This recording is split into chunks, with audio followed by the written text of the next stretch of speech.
Okay, Assalamualaikum guys. Hari ni aku nak pasang satu barang baru lah. Ni top rack top box punya rack.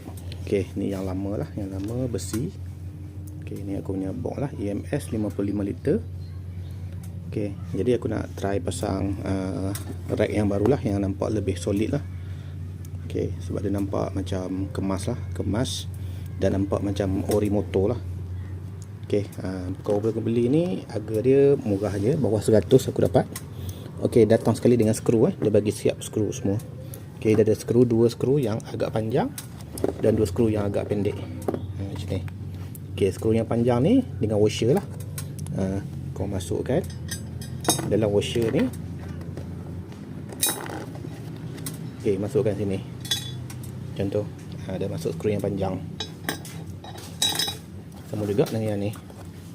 Masukkan washer, masuk skru panjang. Okey, yang bahagian tepi ni pula kau pakai skru yang pendek. Macam ni. Ni tak perlu washer lah. Sama agak macam ni. Okey, dan kita boleh pasang terus. Inilah point dia. Dua kat sini, dua lagi sana. Okey, jom kita buat pemasangan. Pasang macam inilah kejadian dia. Dia dah siap pasang. Memang kukuh lah. Nampak lebih solid lah. Okey, ni skru dia. Okay, dekat sini pun dia ada lubang air untuk buang air lah. Air tak akan bertakung lah dalam ni. Ada tepi tu ada satu lubang air. Semua juga belah ni pun ada lubang air juga. Ok, jom kita try pasang top box. Pasang tapak rack untuk box. Ok, so far tak perlu tebuk lubang apalah. Memang ada bahagian lubang yang ngam lah. Ok, cun-cun. Yang bawah pun cun. Okay.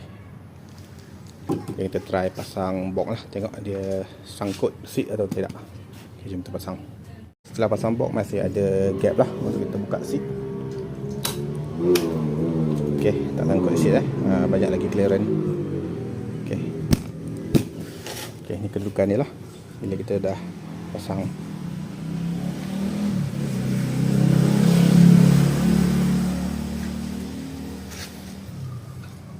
Okey, settle. Okey, kalau berminat boleh ni beli di link yang aku sediakan.